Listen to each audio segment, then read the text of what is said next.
Hello, my friends. Welcome back to Daily English Dose. Let me ask you something.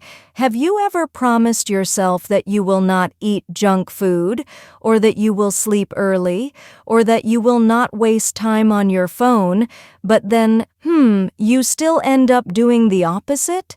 Oh, okay. I think all of us have been there. It's so common, right?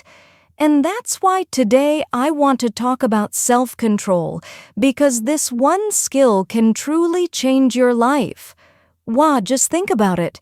If you could control yourself in the small daily choices, how much better would your life become?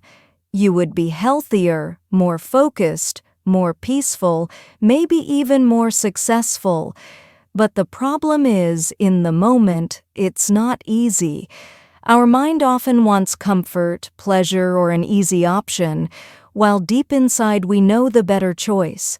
So, self-control is really about training yourself to pause, to think, and to make that better choice.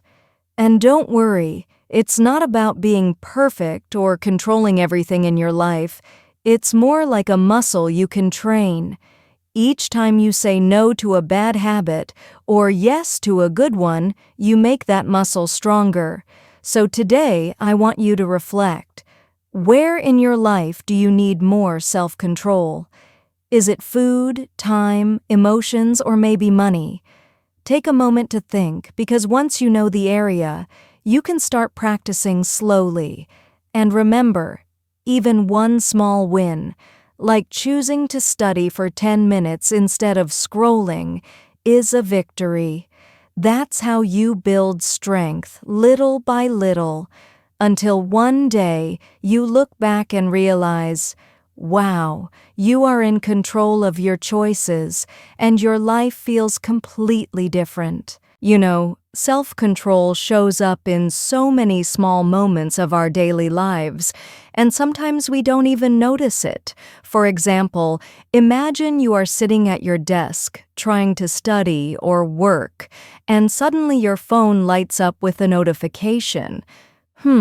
Your mind says, just 1 minute, I'll check quickly, but then 1 minute becomes 30 minutes of scrolling. Has this ever happened to you? Wow, it happens to almost everyone. This is where self-control steps in. If you pause and remind yourself, okay, I can check later, but right now my focus is more important, you win a small battle with yourself. Another example is food. Maybe you want to eat healthier, but your favorite snacks are in front of you. Oh, okay. In that moment, your short-term self wants pleasure, but your long-term self wants health. When you say no just once, even if it feels small, you are building your self-control muscle. And think about emotions, too. Like when someone says something rude and you feel angry. The easy reaction is to shout back, but if you take a breath and choose to stay calm, you're practicing one of the hardest forms of self-control. You see, these little choices, focusing instead of scrolling, choosing water instead of soda, keeping calm instead of shouting, they may look simple, but together, they change your character.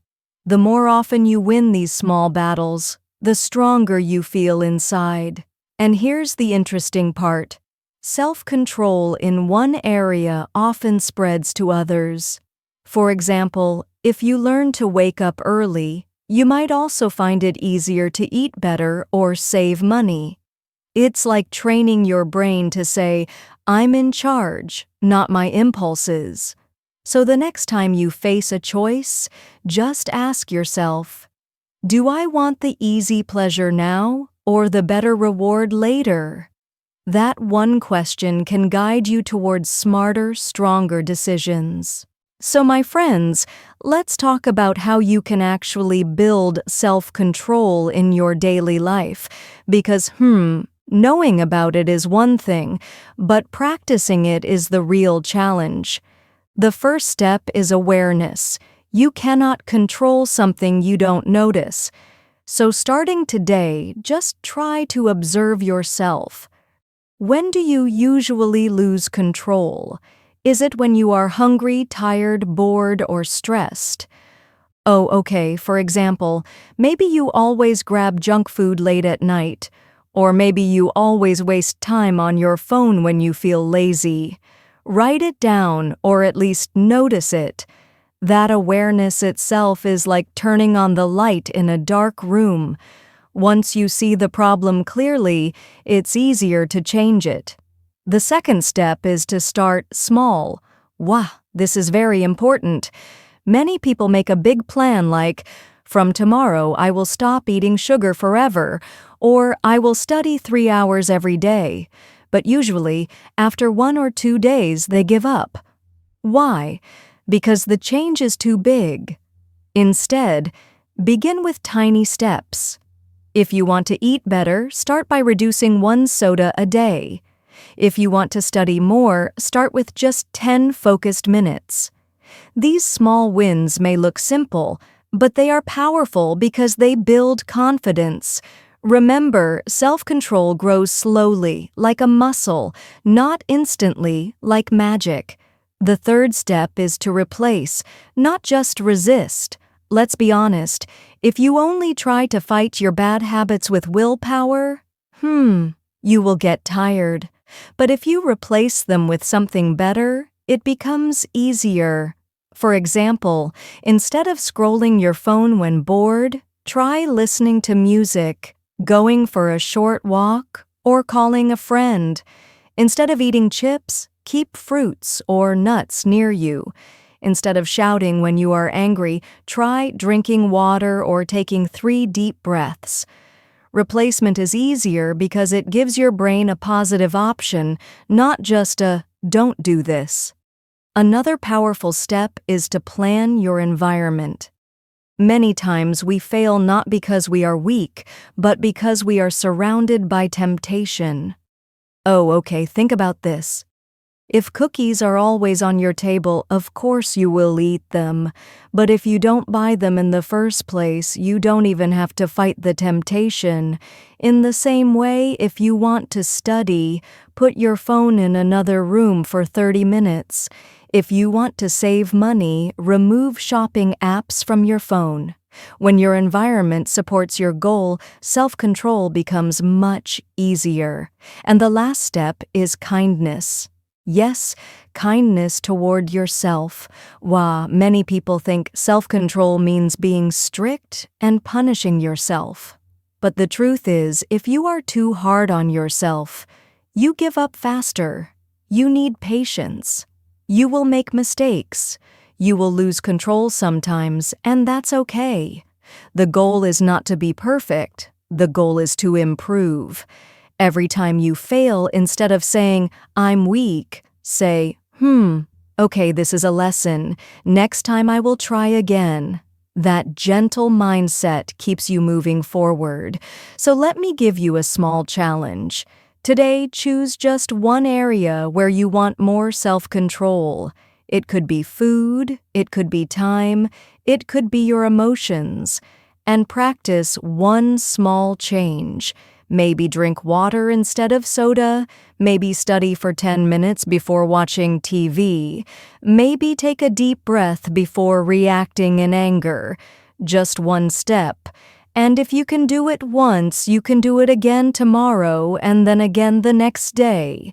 Slowly, these little victories will build into a strong habit. And one day you will look back and realize, wow, you are in control of your choices. And your life feels so much lighter, calmer, and happier. So my friends, as we come to the end of today's talk, I want you to remember this. Self-control is not about being perfect. It's about progress.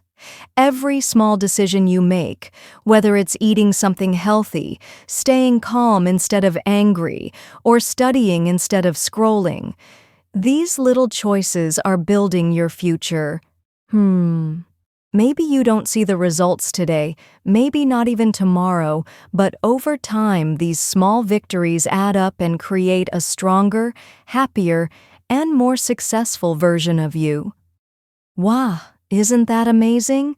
I truly believe you already have the power to do it. You don't need to change your whole life in one day. Just begin with one small step and keep going. And remember, even when you fall, it's okay. What matters is that you stand up again and keep trying. That's how growth happens. Thank you so much for spending this time with me on Daily English Dose. I really hope this talk inspired you to practice self-control in your own life. If you enjoyed today's episode, don't forget to come back tomorrow for more simple and helpful English talks. Until then, stay strong, stay mindful, and keep growing. See you soon.